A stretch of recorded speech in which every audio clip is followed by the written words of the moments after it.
Hay diferentes formas para eliminar o disminuir entonces esas tensiones. Una de ellas es la vibración mecánica. También se utiliza la técnica del pinning, ¿verdad? Es un método para aliviar tensiones y consiste en que se golpean los cordones intermedios, ¿verdad? De la soldadura cuando hay múltiples pases.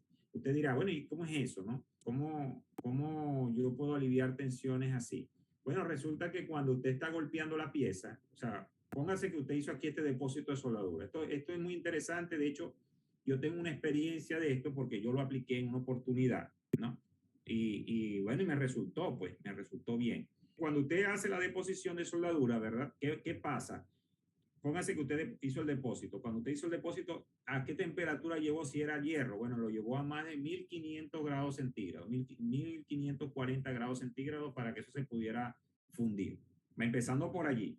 Entonces, cuando usted hizo la deposición, cuando yo lo estoy sometiendo a vibración, ¿por qué estoy aliviando las tensiones? Bueno, porque estoy provocando con las vibraciones que los átomos, ayudando a los átomos a que ocupen sus posiciones que tenían que deben de tener en la red cristalográfica. Eso es lo que estoy ayudando, a que los átomos se ubiquen en sus posiciones, llámese, en las posiciones cristalográficas para que les corresponden para su estado sólido. Pues. Eso es lo que yo estoy buscando o propiciando cuando hago eso. Bueno, algunos códigos, ¿verdad? Lo prohíben, bueno, hay códigos que prohíben el pinning, hay otros que no, hay otros que permiten hacerlo bajo ciertas condiciones.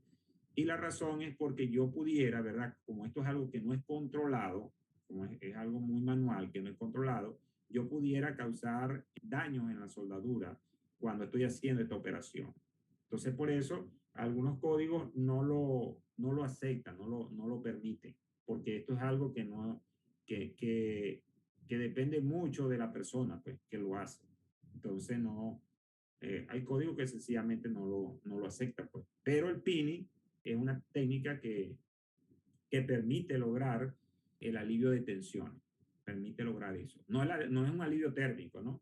Acuérdense que hay excepciones al alivio térmico, ¿no? Usted pudiera, hablando un poquito de eso, usted pudiera tener alivio o sustituir el alivio térmico, es decir, el tratamiento térmico posterior, con un proceso de calentamiento y de precalentamiento, ¿no? Cuando usted tiene un calentamiento controlado y una buena supervisión del calentamiento, hay casos donde usted puede acentuar el tratamiento térmico posterior.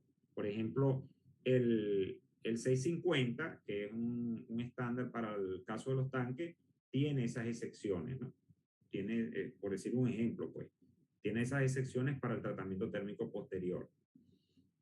Hablemos entonces de las estructuras cristalinas. Cuando hablamos de un metal sólido, en el metal vemos que los átomos, ¿verdad? Como hemos hablado, tienden a alinearse de manera ordenada, en filas, formando una estructura tridimensional que es ordenada. Entonces, en este caso, por definición, los metales son cristalinos y cualquier falla debido a la cristalización, una cristalización incorrecta, ¿verdad? Que se pueda producir, pues puede ocasionar un problema en la estructura, pues.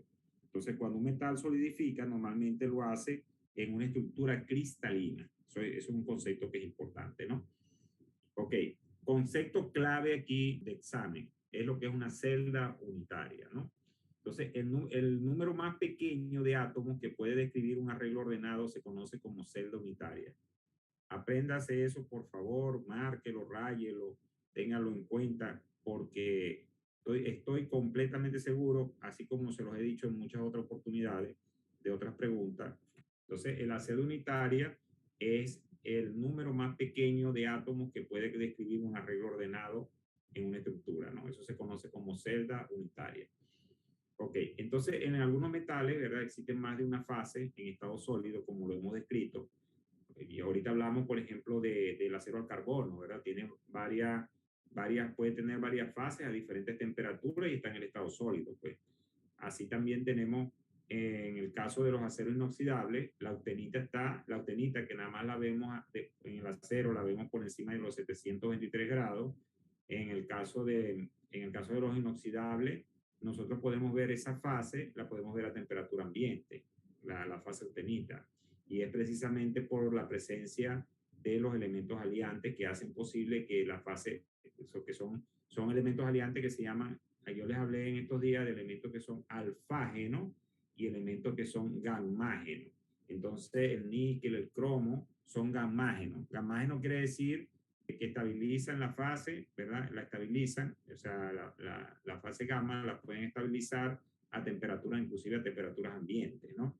En el caso de los aceros inoxidables, nosotros tenemos la austenita, la tenemos a temperatura ambiente gracias a esos elementos gamágenos que tenemos allí, ¿verdad? Como el níquel, el cromo, que inclusive hasta el mismo molibdeno ayuda, ¿no? Ok. En un metal sólido los átomos tienden a alinearse, ¿verdad? En forma cristalina, como lo hemos dicho hasta ahora, ¿verdad? Y ese número pequeño describe lo que es la celda unitaria. Entonces aquí nos viene un concepto muy importante que tenemos también que aprendérnoslo de memoria, aquellos, sobre todo aquellos que no son metalúrgicos de profesión, ¿verdad?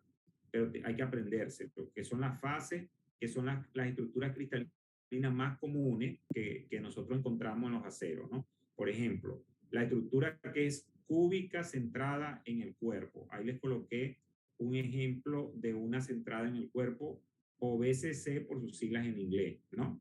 BCC, pues nosotros decimos, bueno, la estructura BCC es una expresión en inglés realmente, ¿no? Pero claro, los metalurgistas y la gente de materiales se lo aprenden más así como BCC, FCC, BTC, HCP, ¿no? Se lo aprende de esa forma, pues. Pero una estructura BCC, que es una estructura cúbica de cuerpo centrado, que es esta que vemos nosotros acá, ¿verdad? Entonces, aquí tenemos una estructura cúbica, fíjense que es una estructura cúbica, pero de cuerpo centrado. Fíjense que dónde están los átomos, ¿no? Tenemos un átomo en cada esquina, como vemos allí simbólicamente, y tenemos un átomo en el centro, ¿no? Entonces, esta es una estructura cristalina cúbica centrada, cúbica de cuerpo centrado. Tenemos también estructuras cristalinas, ¿verdad? De cúbica de cara centrada, o FCC por sus siglas en inglés. Como vemos acá, los átomos están compartiendo, ¿verdad? En las caras. Fíjense que tenemos acá, en este plano cristalográfico, vamos a hablar aquí un poquito de esto, ¿no? En este plano que tenemos acá, aquí tenemos un átomo que está compartiendo con otro átomo a su vez, ¿no? Con otro plano cristalográfico, pues, no con otro átomo, sino con otro plano cristalográfico que está allí, que existe allí. Nosotros podemos tener muchos planos cristalográficos en una estructura, ¿no? Pero esta es una forma básica o elemental de representar estas estructuras cristalinas, ¿verdad? Y básicamente son estas, que son la cúbica de cuerpo centrado, la cúbica de cara centrada que estamos mostrando acá. Tenemos también la tetragonal centrada en el cuerpo y la hexagonal compacta, que ya son otras estructuras que no son típicas de los aceros al carbono en estado sólido, ¿no? Las que son típicas de los aceros al carbono son estas que están acá. No quiere decir que estas estructuras no puedan estar presentes con la presencia de algunos elementos aliantes y estas cosas, ¿no? Pero estas son las estructuras cristalinas más comunes o fases, ¿no? Son esas. Repetimos, cúbica centrada de cuerpo centrado, cúbica de cara centrada, tetragonal centrada en el cuerpo y hexagonal compacta. Por favor, haga, no sé, hojitas, usted las practica. Bueno, ¿cuáles son las 4 formas? Apréndaselo así como BCC, FCC, por sus siglas en inglés, ¿no? O sea, la B de body, pues. O sea, bueno, cúbica de cuerpo centrado, ¿no? Para que más o menos tenga una idea. F de face, ¿no? De caras. Entonces, FCC, bueno, son cúbicas de cara centrada. Ya me sé 2. Bueno, ahora viene BCT, que son tetragonal centrada en el cuerpo. La T, por sus siglas en inglés, de tetragonal, pues.